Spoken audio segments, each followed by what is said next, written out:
Jesus nos deixa uma das mais belas preces, de palavras simples, mas de um significado muito profundo.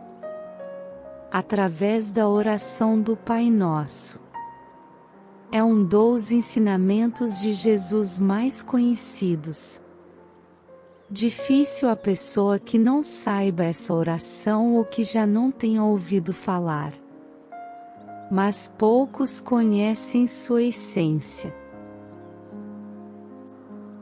E como todos os ensinamentos de Jesus, cada frase tem inúmeros significados. Nesse texto vamos juntos aprender um pouco a respeito da oração do Pai Nosso. Comentando os principais significados, os principais ensinamentos que ele nos transmite, baseado no estudo do livro Pai Nosso, por Chico Xavier. Mas para nós entendermos um pouco do Pai Nosso, vamos nos reportar ao cenário que ele foi proferido. Jesus caminhava e era acompanhado por uma grande multidão. E ele, percebendo que as pessoas estavam sedentas de ensinamentos e consolações, sobe até o monte e assenta-se, em uma atitude de tranquilidade para poder proferir os seus ensinamentos. E essa atitude também foi um convite para as pessoas que estavam ali, para se tranquilizarem e se assentarem também, para prestarem atenção no que ele ia nos dizer. E assim ele inicia o Sermão da Montanha, começando pelas bem-aventuranças, e, em seguida, ele nos transmite as mais belas lições do seu Evangelho. Essa passagem de Jesus nós encontramos em Mateus capítulo 5 a 7. E no capítulo 6, Jesus começa a nos ensinar a forma de orar, porque as pessoas daquela época sempre ficavam muito perdidas, eles importavam-se muito com as aparências, com o que os outros iam pensar. Mas os ensinamentos de Jesus, conforme nós vamos lendo, eles são mais atuais do que nunca. Pode acontecer que muitas vezes a roupagem das palavras seja daquela época, mas se nós tirarmos a essência, nós podemos aplicar todos esses ensinamentos nos dias de hoje, trazendo para a nossa vida. E ele então nos diz assim: quando orardes, não vos assemelhem aos hipócritas, que afetadamente oram de pé nas sinagogas e nos cantos das ruas para serem vistos pelos homens. Digo-vos, em verdade, que eles já receberam sua recompensa. Quando quiserdes orar, entrai para o vosso quarto e, fechada a porta, orai a vosso Pai em secreto. E vosso Pai, que vê o que se passa em secreto, vos dará recompensa. Não cuideis de pedir muito nas vossas preces, como fazem os pagãos, os quais imaginam que pela multiplicidade das palavras é que serão atendidos. Não vos torneis semelhantes a eles, porque vosso Pai sabe do que é que tendes necessidade, antes que lhe peçais. Mateus, capítulo 6, versículos de 5 a 8. Vamos entender o que Jesus quis dizer nessa passagem. Primeiro ele vem nos transmitir vários ensinamentos para nós não usarmos da prece para buscarmos a aprovação das pessoas, porque se nós orarmos em público, fazemos as nossas preces para serem vistas pelos outros. Ou seja, nós estaremos mais preocupados com a opinião dos outros do que com a prece em si. e a prece é o momento nosso com Deus. E quando Ele fala para nós entrarmos no nosso quarto e fechar a porta, Ele não está querendo dizer que não podemos fazer a nossa oração em qualquer lugar. Ele quer nos dizer que para fazermos a prece, nós precisamos do nosso recolhimento interior, fechando a porta, que significa nós desligarmos de tudo aquilo que vai nos impedir ou atrapalhar a comunicação com Deus. E diz também que Deus que está em oculto, ou seja, nós não estamos vendo a Deus, mas Deus está nos vendo. E na última passagem ele nos diz que não precisamos para fazer a prece de dizer palavras bonitas, extensos pedidos, vãs repetições. O que importa é a sinceridade com que nós vamos proferir a nossa prece. A prece pode ser uma simples palavra, uma simples frase. Se apenas dissermos assim: meu Deus, me ajude. Já é uma prece se ela veio do fundo do coração. É no momento da prece em que nós nos comunicamos com Deus.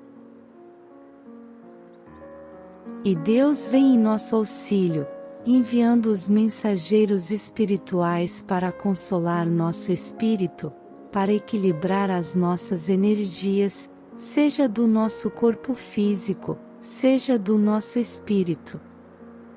E dando continuidade à passagem, Jesus diz assim: vós, portanto, orai assim.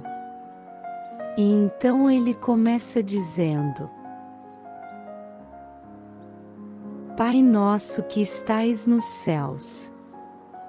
Podemos entender com essa frase que o Criador do céu, do mar, das estrelas, das plantas, dos animais, esse Criador é o Pai de todos nós.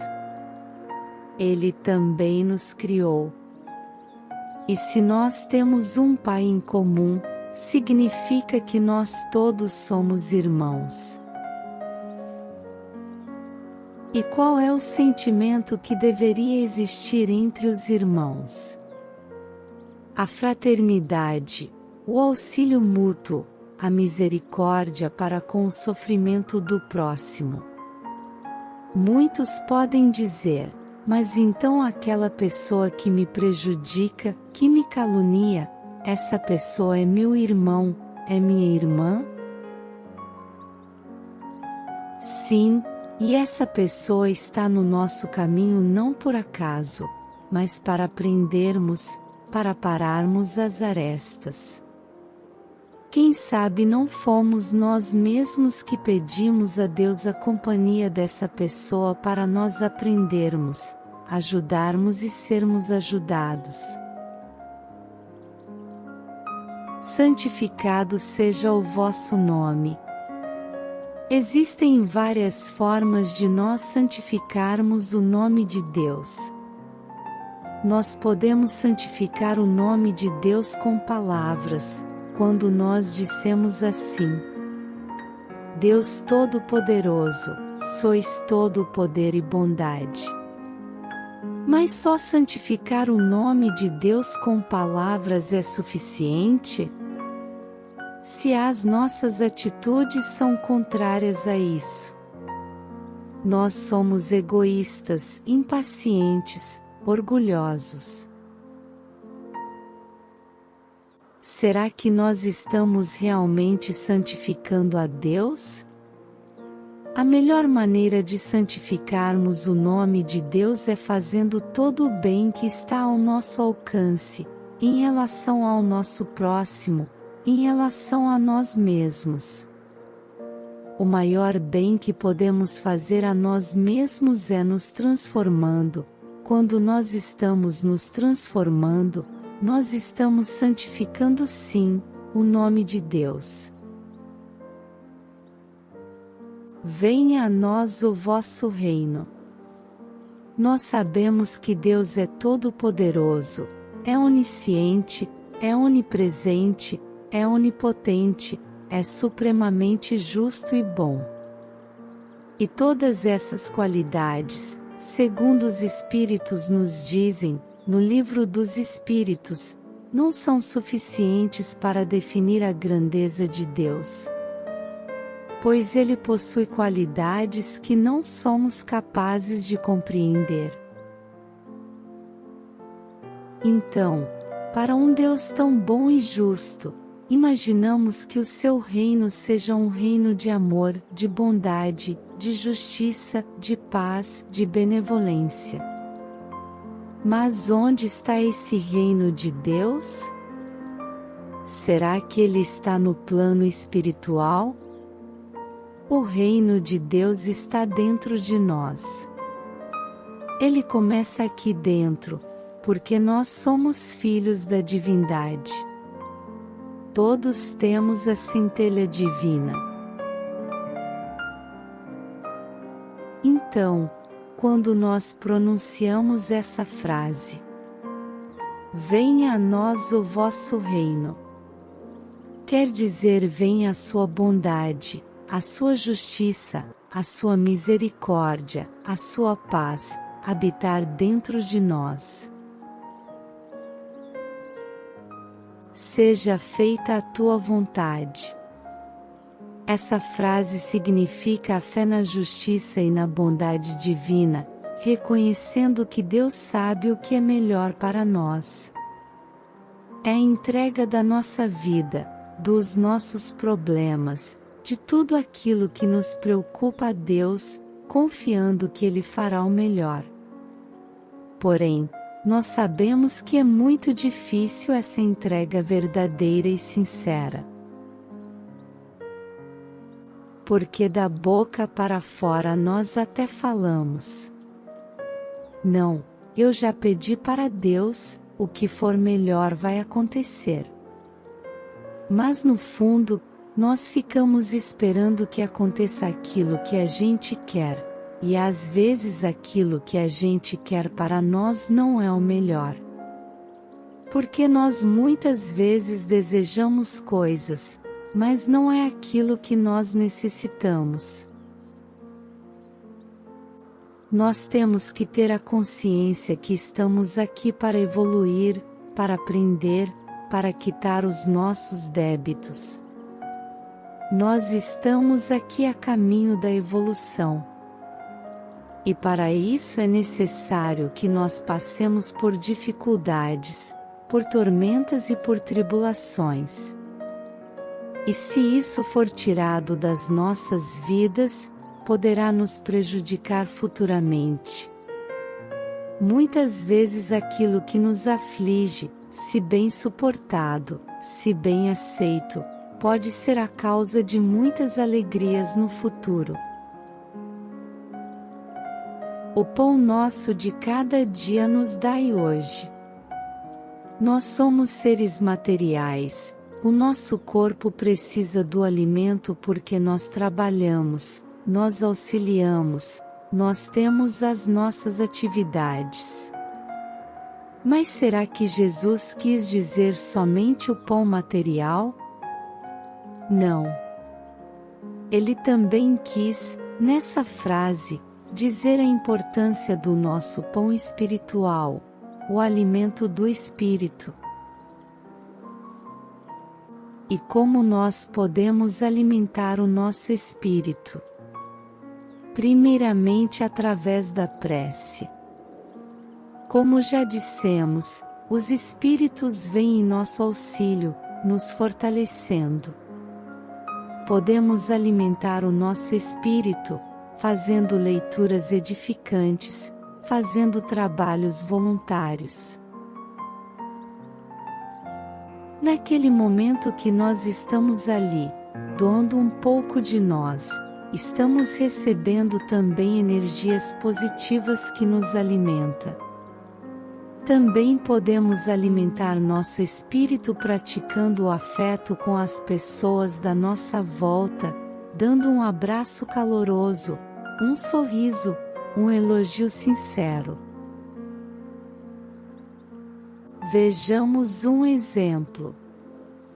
Imaginemos que nós, ao reencarnarmos, ganhássemos uma bolsa de tecido, de alças longas para usarmos a tiracolo, e ao ganharmos essa bolsa, nós recebemos a seguinte orientação.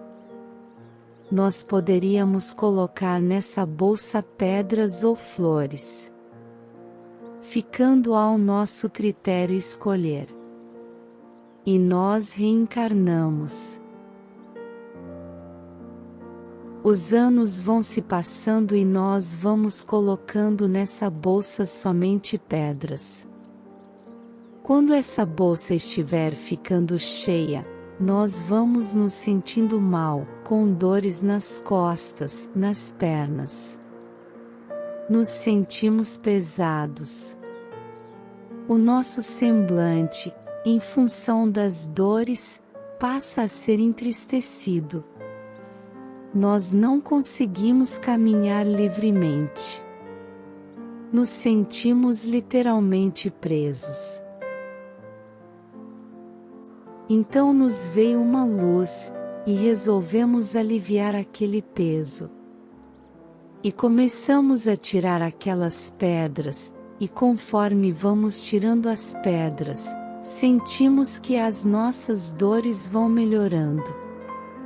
Que nós já podemos caminhar com mais facilidade.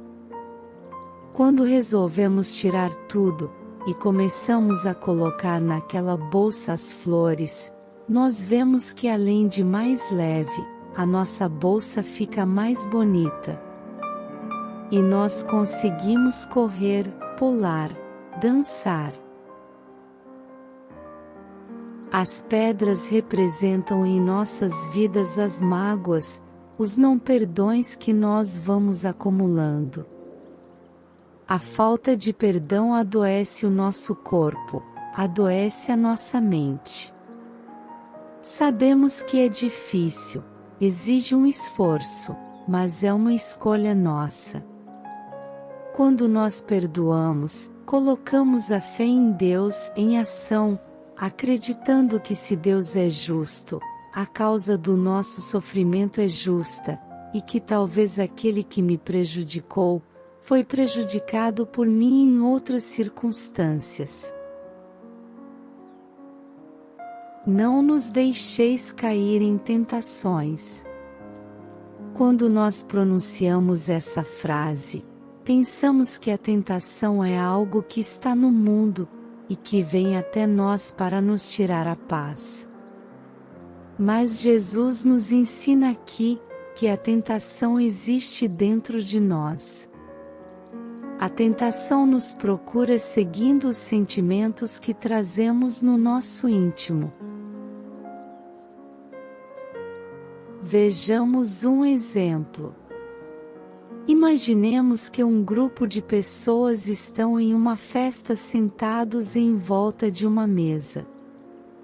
Imaginemos que estejam em 6 pessoas. Sendo que 5 não fumem e nunca apreciaram cigarro. Mas um deles acaba de deixar o vício.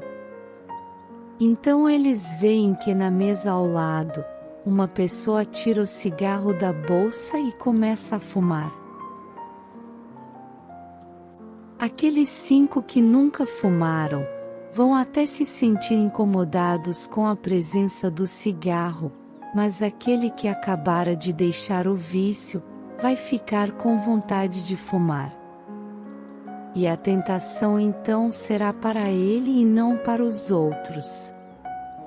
Entendemos então, o que significa tentação para uns, não significa tentação para outros.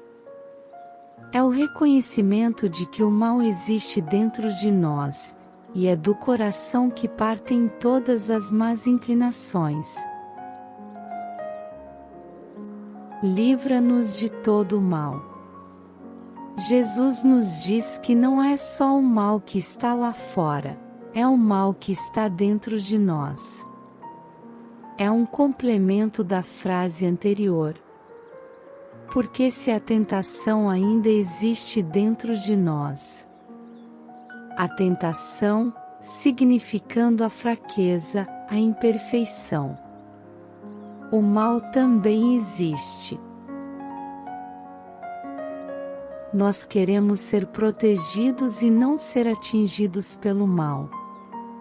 Nós desejamos acertar e não errar, mas para merecermos a proteção divina, nós devemos estar cumprindo com as leis morais e com as leis humanas. Vejamos um outro exemplo. Imaginemos que nós vamos aproveitar o feriado prolongado e vamos fazer uma viagem com a nossa família.